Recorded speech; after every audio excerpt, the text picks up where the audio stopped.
SSC JE exam के लिए अब कुछ ही महीने बाकी है और आई होप आपकी तैयारी अच्छी चल रही होगी। जब भी आप एसएससी जेई का एग्जाम क्रैक करते हो तो उसके बाद आपको वेरियस डिपार्टमेंट्स में काम करने का मौका मिलता है और इन डिपार्टमेंट्स को ज्वाइन करने के लिए बहुत ही ज्यादा इंपॉर्टेंट रोल प्ले करता है कि आपके मार्क्स कितने हैं।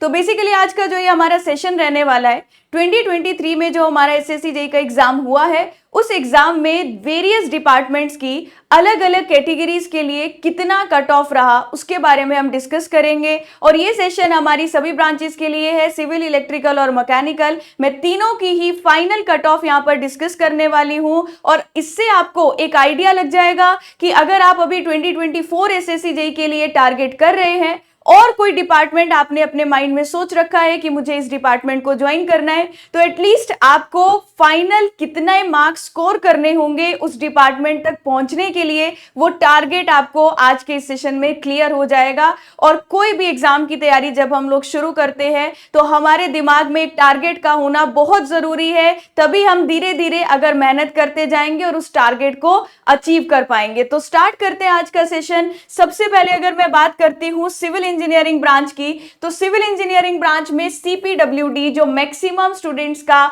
एक फेवरेट डिपार्टमेंट होता है, तो सीपीडब्ल्यूडी डिपार्टमेंट में अनरिजर्व कैटेगरी का जो इस बार कट ऑफ रहा वो 346.7 मार्क्स रहा। ईडब्ल्यूएस की ये 338.17, ओबीसी में 339, एससी और एसटी में 311.65 एंड 313.86। यानी कि अगर आपको 2024 में सीपीडब्ल्यूडी पर टारगेट करना है, एक छोटा सा जो आप अपने माइंड में एक टारगेट, एक स्कोर रखकर चलोगे, तो आपको टारगेट रखना है कि आप 345 से ऊपर ही स्कोर करो। बाकी हमारा जो एग्जाम होता है, एग्जाम का लेवल क्या रहा है, उस पे भी कट ऑफ बहुत ज्यादा वेरी करती है, डिपेंड करती है। लेकिन 2023 पे कितनी कट ऑफ रही उससे आपके दिमाग में एक आइडिया बन जाएगा कि जब मैं नेक्स्ट ईयर टारगेट करूं तो इतने मार्क्स में मुझे ये पर्टिकुलर डिपार्टमेंट मिल सकता है। वहीं पर मैं मिलिट्री इंजीनियरिंग सर्विसेज की बात करूं, एमईएस अनरिजर्व कैटेगरी के लिए ये कट ऑफ 342.82 रही,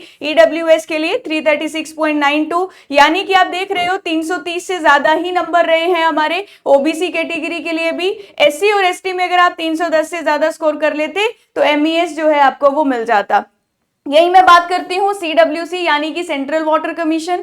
सेंट्रल वाटर कमीशन में अनरिजर्व कैटेगरी के लिए जो कट ऑफ गई है वो 335.71 गई है। अब यहाँ पर देखिए ये भी सारे मार्क्स जो है 330 से ऊपर है और ये स्कोर आपका फाइनल स्कोर है सीबीटी 1 प्लस सीबीटी 2 को मिलाकर 300 से या 305 से अबव स्कोर एससी और एसटी के लिए यहाँ कट ऑफ रही। बॉर्डर रोड ऑर्गेनाइजेशन की भी बात करें तो आप देख रहे हो 325.96, 320 से ज्यादा नंबर, 319, 319 और 293 के आसपास और 299 आपका एसटी कैटेगरी के लिए कट ऑफ रही। यहां पर फरक्का बैरिज डिपार्टमेंट में भी बहुत से स्टूडेंट्स ने ज्वाइन किया है तो उनकी अनरिजर्व्ड कैटेगरी की कट ऑफ आपकी 330 से ज्यादा रही। तो आप देख रहे हो ईडब्ल्यूएस में भी 330 से ज्यादा स्कोर किया होता तो आपको ये डिपार्टमेंट मिल जाता और सेम आपका ओबीसी कैटेगरी के लिए भी है। और लास्ट में है मिनिस्ट्री ऑफ पोर्ट्स, तो बेसिकली इसके लिए जो कट ऑफ रही वो भी ज्यादा है 330 से अबव।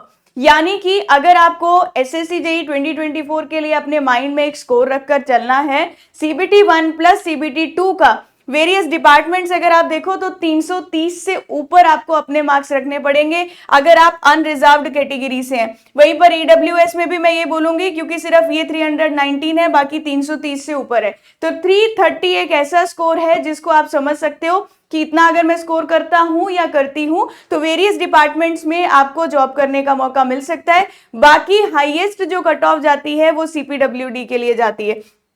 अब इसी के साथ मैं बात करती हूँ यहाँ पर इलेक्ट्रिकल और मैकेनिकल की। इलेक्ट्रिकल और मैकेनिकल की जो कंबाइन कट ऑफ है वो हमारी 400 से भी ऊपर रही, मतलब 300 तो देखिएगा इसमें यहाँ पर कहीं मेंशन भी नहीं है, तो 416.04। तो आप लोगों के लिए थोड़ा सा कंपटीशन जो है वो ज्यादा है क्योंकि नंबर ऑफ पोस्ट जो आती है as compare to civil branch वो थोड़ी कम रहती है। इसलिए तो अनरिजर्व्ड कैटेगरी अगर सीपीडब्ल्यूडी से हैं, आप लोग सीपीडब्ल्यूडी ज्वाइन करना चाहते हैं और अनरिजर्व्ड कैटेगरी से है तो आपको 416.04 कट ऑफ रही है। यानी कि कि आपको टारगेट 400 से ऊपर के स्कोर का रखना होगा। ईडब्ल्यूएस कैटेगरी के लिए भी 406, ओबीसी 413, एससी और एसटी 388 और 374 के बीच में रही। ये मिलिट्री इंजीनियरिंग सर्विसेज के लिए अगर हम देखें तो 414 अनरिजर्व कैटेगरी के लिए, और बाकी रिस्पेक्टिव कैटेगरीज के लिए भी अगर आप चेक करोगे तो यहाँ 400 से ऊपर है। एससी और एसटी में 380 से ज्यादा स्कोर किया है तो उनको एमईएस भी मिल जाता।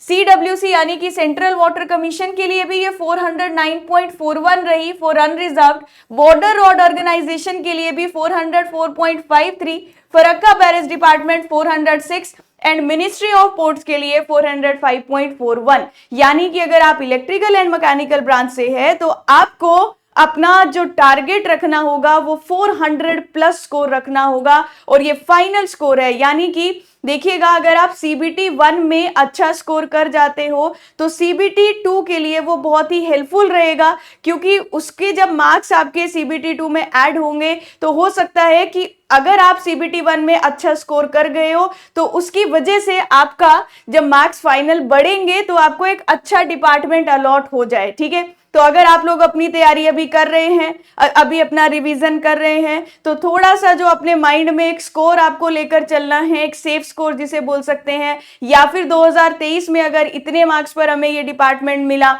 तो आपको वो थोड़ा सा ध्यान रखना है कि इतने मार्क्स पर अगर टारगेट करना है तो सीबीटी 1 में मुझे इस तरीके से कितना स्कोर करना होगा कि मेरी सीबीटी 2 में वो हेल्प कर जाए। ठीक है, तो आप अच्छे से तैयारी करिए। अगर आपको कोई डाउट है, कोई क्वेरी है तो उसे जरूर कमेंट सेक्शन में बताइए। बाकी मिलते रहेंगे हम इसी चैनल पर बाकी डिफरेंट वीडियोस के साथ, तो अच्छे से तैयारी करिए। ऑल द वेरी बेस्ट आप सभी को आपकी प्रिपरेशन के लिए।